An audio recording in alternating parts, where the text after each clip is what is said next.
အားလုံးပဲမင်္ဂလာပါရှင်မိခမော်ရီစတိုရီကနေပြန်လည်ပြီးတော့ကြိုဆိုလိုက်ရပါတယ်ဒီနေ့မှာတော့ဖြူကကံအကောင်အကြောင်းမလာခဲ့တဲ့မိသားစုဝင်တစုအကြောင်းကိုပြောပြပေးသွားမှာပဲဖြစ်ပါတယ်တခါတော့ကကိုပါလို့ခေါ်တဲ့မြို့သားတစ်ယောက်ကမဟုတ်ချိုဆိုင်မှာတော်တော်လေးကိုရောင်းကောင်းအောင်ရောင်းချနိုင်ခဲ့ပါတယ်သူရဲ့မုံချိုတွေကိုတရွာလုံးကလူတွေအားလုံးကအရင်ကိုကြိုက်နေတဲ့ကြပါတယ်ကိုပါခမရဲ့မုံတွေကတအားကိုစားလို့ကောင်းနေတာပဲဒီကိုတစ်ခါလာစားမှုတဲ့စုမှန်သမျှအကုန်လုံးပြန်ပြီးတော့လာစားကြတာကြီးပဲကဲပြောစမ်းမအောင်ခမဒီချိုပွဲတွေမှာဘာတွေထည့်ထားတာလဲဒါတွေကလို့တဲ့ခါမှာလိုအပ်ချက်တစ်ခုခုတော့ရှိနေရဲ့မလားအမလီဗျာကျွန်တော်ဒါကိုပြောလိုက်လို့ရှိရင်ခမတွေအားလုံးသိသွားပြီးတော့ကျွန်တော်ရဲ့ဆိုင်ကိုလာမစားတော့ပဲနေမှာပေါ့ဗျာဒီလိုမျိုးပြောချင်းစွာနဲ့ကိုပါတယောက်ပြန်ပြီးတော့ဖြေလိုက်ပါတယ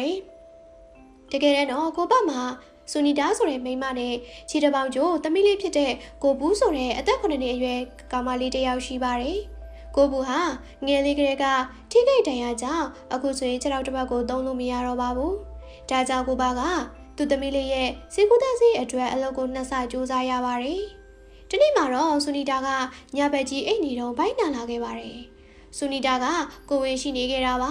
။ယောက်ျားကြီးကိုပါထားပါဦးကျမဘိုက်နာလာလို့ကျမကိုစီကံလိုက်ပို့ပေးပါဦး။ဒီလိုနဲ့ပဲကိုပါတယောက်သူ့ရဲ့မိန်းမကိုစီယုံလိုက်ပို့လိုက်တဲ့အခါမှာတော့စီယုံကခွဲခန်းထဲမှာသမီးလေးမွေးဖွားခဲ့ပါတယ်။ဒါပေမဲ့လည်းကံမကောင်းစွာနဲ့ဆူနီတာတယောက်ခလေးမွေးဖွားရင်းနဲ့ပဲအသက်ကိုဆုံးရှုံးခဲ့ရပါတယ်။တောင်းပန်ပါတယ်ကိုပါကျွန်တော်တို့ခမရဲ့မိန်းမကိုတည်တည်ချာချာလေးစူးစမ်းပြီးတော့ခဲ့ပေမဲ့လည်းခမရဲ့မိန်းမကခလေးမွေးတော့မှပဲအသက်ပါသွားခဲ့တယ်။ဒီသတင်းကိုကြားတော့ကိုပါတယောက်သူ့ရဲ့ကဘာကြီးလေးပြိုသားသလိုခံစားရပါတယ်။မိန်းမရဲ့ဘလို့လို့ပြီးတော့ငါတို့ကိုဒီလိုမျိုးလဲလဲနဲ့စွန့်ပစ်နိုင်ရတာလေမင်းမရှိဘဲနဲ့ငါတို့မိသားစုဘလို့နေရမလဲမမေဘာလို့သမီးတို့ကိုထားသွားရတာလဲမမေအခုမှသမီးအတွက်ညီမလေးမွေးပေးတော့မရှိသေးရဲ့လေသမီးတို့နဲ့ပြောနေရအောင်မလေးမမေရဲ့ဒီလိုနဲ့ပဲကိုပါတို့တားရပြောချင်နေတဲ့မိသားစုတွေကလုံးဝကိုတစားစီပျက်စီးသွားခဲ့ပါတော့တယ်ဒီလိုနဲ့ပဲစူနီတာမရှိတဲ့ကိုပါတို့ရဲ့မိသားစုကတော့ကြပြက်ကချော်ရင်းနဲ့ပေါ့ဒါပေမဲ့လည်းသူတို့မိသားစုလေးကတောင်းခံနေခဲ့ပါတယ်အကြီးမလေးဖြစ်တဲ့ကိုပူကတော့အရင်တော့ကထက်2ဆ3ဆပို့ပြီးတော့အိမ်ကဝေယဝေးစားတွေကိုလုပ်ပေးနေရတာပေါ့သူကသူ့ညီမလေးကိုလည်းဂရုစိုက်ရပါသေးတယ်ဒီလိုနဲ့ပဲကိုပါတယောက်သူ့ရဲ့သမီးကြီးမလေးတော်တော်လေးကိုတောင်းဝင်နေတဲ့ဖိစီနေရကိုမြင်တော့တောင်းပန်ပါတယ်သမီးရဲ့အမေမရှိတဲ့အတွက်ကြောင့်သမီးလေးလူတွေပို့ပြီးတော့ပင်ပန်းနေရပြီသမီးလေးအရွယ်နဲ့မမျှပဲနဲ့ဒီလိုမျိုးပင်ပန်းစည်းမှုတွေကိုခံစားမိတဲ့အတွက်အဖေတောင်းပန်ပါတယ်နော်ရပါတယ်အဖေရဲ့သမီးကဒီလိုကူညီခွင့်ရတာကိုပဲကျေးဇူးတင်နေပါပြီအဖေလည်းပင်ပန်းတာပဲလေတနေ့ကုန်တနေ့ကန်စီးပွားရှာရတယ်ဒီကိုရောက်လာပြန်တော့လေမုံချိုတွေလုံနေရပြန်နေဒီတော့သမီးတို့တွေတာရင်နာတယ်လို့မတွေ့ပဲနဲ့တယောက်ကိုတယောက်ပြုစုဆောင်ရှောက်မှပျော်ရွှင်ရမှာပေါ့အဖေရဲ့ဒီလိုနဲ့ပဲကိုပါတယောက်ရင်ကျလာတဲ့သူ့ရဲ့သမီးလေးကိုနှွေးထွေးတာနဲ့ဖက်ပြီးတော့နှိမ့်သိမ့်လိုက်ပါတယ်ဒီလိုနဲ့ပဲနေ့ရက်တွေကတော့ရင်နှုံးကလိုပဲကိုပါကဈေးရောက်နေသူဈေးရောက်တာကလည်းတော်တော်လေးကိုရောက်ကောင်းခဲ့ပါတယ်သူရဲ့မိမမရှိတော့မှပို့ပြီးတော့တောင်ဈေးရောက်ကောင်းလာတယ်လို့ပြောလို့ရပါတယ်ဒါကြောင့်သူကတနေ့ကုန်တနေ့ကန်ဈေးရောက်နေတာကြောင့်ထမင်းစားချိန်တွေကနမမှန်ပါဘူးဒီနေ့မှလည်းညနေ3 နာရီလောက်မှနေ့လယ်စာကိုစားနေရပါတယ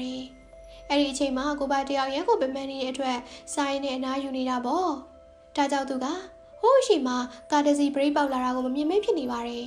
်ဘေးနားမှာရှိတဲ့ဆိုင်ရှင်ကတော့ကိုဘကိုလှမ်းအောင်ပြီးတတိပေးပေမဲ့ကိုဘမျက်လုံးဖွင့်လိုက်တဲ့အချိန်မှာအဲ့ဒီကာကြီးကကိုဘကိုတိုက်နေမိသားဖြစ်နေခဲ့ပါပြီ။ထရက်ကာကြီးနဲ့တိုက်ခတ်ရတဲ့အတွက်ကြောင့်ကိုဘရဲ့ခန္ဓာကိုယ်တစ်ခုလုံးသွေးတွေအလိမ့်လိမ့်ထွက်နေပါတယ်။ဒီတော့သူကကော်တရာလမ်းမပေါ်မှာပဲပွဲချင်းပြီးသေဆုံးသွားခဲ့ပါတယ်။တစ်ဖက်မှာတော့ကိုဘတယောက်ည7 နာရီထိုးတဲ့အထိပြန်မလာသေးတာကြောင့်ကိုဘရဲ့သမီးကအရင်ကိုစိုးရိမ်နေခဲ့ပါတယ်။ဒါကြောင့်နောက်တနေ့မနက်မှာတော့သူကသူ့ရဲ့ညီမလေးကိုပေါင်ပေါ်မှာတင်းပြီးတော့ကိုဘကိုလိုက်ရှာပါတယ်။ကိုဘကိုတွေ့ရမယ့်အစားတေးဆုံးနေတဲ့ကိုဘရဲ့လောင်ကိုမြင်တော့သမီးလေးခင်ဗျာမစောက်တီးရမရငိုကြွေးနေခဲ့ပါတယ်။အဖေဘလို့လို့ပြီးတော့အဖေကပါသမီးတို့ကိုထားခဲ့ရတာလေ။သမီးတို့ကိုဒီလိုမျိုးစိတ်ချလက်ချမထားခဲ့ပါနဲ့အဖေရဲ့ကျေးဇူးပြုပြီးတော့တတိပြန်လေလာပေးပါ။ဒီလိုမျိုးတနာစရာကောင်းတဲ့သားဖ3ယောက်ရဲ့မြင်ကွင်းကိုကြည့်ပြီးတော့လန်သွားလန်လာရီယာတောင်မှဝမ်းနေစွာနဲ့မြေရီကြားခဲ့ကြပါတယ်။အခုဆိုရင်တော့ကိုပူလေးကသူ့ရဲ့ညီမလေးနဲ့2 ယောက်ထဲမိသားစုအဖြစ်တည်ရှိနေပါတော့တယ်။ဒါပေမဲ့လည်းကိုပူကသူ့ဖခင်မှားထားတဲ့အတိုင်းပဲသူ့ရဲ့ညီမလေးကိုစွမ်းကုန်ပြုစုဆောက်ရှောက်ပေးခဲ့ပါတယ်။သူမကအသက်ငယ်လေးနဲ့သူများဆိုင်ရဲ့အိုခွဲပကံစီလှုပ်ကိုလှုပ်တယ်။ပြီးတော့သူကပတ်စရီတေချာဆုထားခဲ့ပါတယ်။ ပတ်စံလေးစုထားပြီးတော့မုံချိုအတွက်လိုအပ်တဲ့ပစ္စည်းတွေကိုဝယ်တယ်ပြီးတော့သူကိုယ်တိုင်မုံချိုတွေအများကြီးလုပ်ပြီးတော့ချင်းတောင်းနေဈေးထဲမှာလှည့်လည်ပြီးတော့ရောင်းချပါတယ်ဒီလိုနဲ့ပဲအသက်အရွယ်ကြီးလာပြီးတော့အချိန်တွေတဖြည်းဖြည်းကုန်လာလိုက်တာကိုဘူးရဲ့ညီမလေးကတောင်မှအသက်၄နှစ်အရွယ်ရောက်လာခဲ့ပါပြီကိုဘူးကသူသာအသက်ပညာမတက်မဲ့သူ့ရဲ့ညီမလေးကိုတော့ကြောင်းကောင်းကောင်းမှစာသင်စေပါတယ်သူညီမလေးကသူနဲ့မတူပဲပညာတတ်တဲ့အမျိုးသမီးကောင်းလေးတစ်ယောက်ဖြစ်လာဖို့ရန်အတွက်ကသူမရဲ့ရည်ရွယ်ချက်ပါပဲဒီလိုနဲ့ပဲညီမဖြစ်သူကလည်းသူ့ရဲ့မကြီးပင်မနေတာကိုမကြည့်ရတာကြောင့်စာရီကိုပို့ပြီးတော့စူးစမ်းပါတယ်ဒီလိုနဲ့10နှစ်လောက်ကြာတဲ့အခါမှာတော့ကိုဘူးကရန်ကိုလာပါတဲ့ကောင်မလေးတစ်ယောက်အဖြစ်ပြောင်းလဲလာခဲ့သလိုကိုဘူးရဲ့ညီမလေးကလည်းအရန်ကိုချစ်ဖို့ကောင်းတဲ့ကောင်မလေးတစ်ယောက်အဖြစ်ပြောင်းလဲလာခဲ့ပါတယ်ဒီလိုနဲ့ပဲကိုဘူးရဲ့ညီမလေးကအထက်ထပ်ပညာအောင်ပြီးတဲ့အခါမှာတော့သူ့ရဲ့အမပင်မနေတာကိုမကြည့်ရလို့ဆိုပြီးအောင်မြင်နေတဲ့မောချိုဆိုင်ကိုနှစ်ယောက်တူတူပေါင်းဆက်ပြီးတော့လုပ်ပါတော့တယ်ဒီလိုနဲ့ပဲညီမနှစ်ယောက်ကကိုင်ကျွမီကျွန်းကိုင်မီတယောက်ကိုတယောက်ပြန်လည်အမိတဲ့ပြူရင်းနဲ့ပဲအသက်ထက်ဆုံးနေထိုင်သွားကြပါတော့တယ်ဒါကြောင့်ပရိသတ်လေးတို့ရေဘဝမှာဘလို့ခက်ခဲတွေပဲကြုံလာပါစေအလျှော့မပေးလိုက်ပါနဲ့နေအလာနေဘူးကစောင်းဆိုတဲ့စကားပုံလေးရှိသေးတယ်မဟုတ်လားဒါကြောင့်ဆွဲလုံးသားရိယာကိုသာရှေ့မှာထားပြီးတော့တေချာစူးစမ်းလိုက်မယ်ဆိုလို့ရှိရင်အောင်မြင်အေးချမ်းမှုကပရိသတ်လေးတွေလက်တကမ်းမှာရှိနေမှာပဲဖြစ်ပါတယ်ချစ်ရတဲ့ပရိသတ်လေးတို့ရေ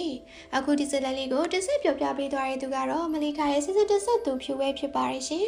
ပရိသတ်လေးတို့ရေဒီဇလန်လေးကိုသဘောကျနှစ်သက်တယ်ဆိုရင်တော့ဒီဗီဒီယိုလေးကို like လုပ်ပေးပြီး channel လေးကိုလည်း subscribe လုပ်ပေးကြပါအောင်နော်အားလုံးပဲတားတဲ့နေ့လေးကိုပိုင်ဆိုင်နေကြပါစေလို့ဖြူကဒီကနေပြီးတော့ဆုတောင်းပေးလိုက်ရပါတယ်အားလုံးကိုကျေးဇူးတင်ပါတယ်ရှင်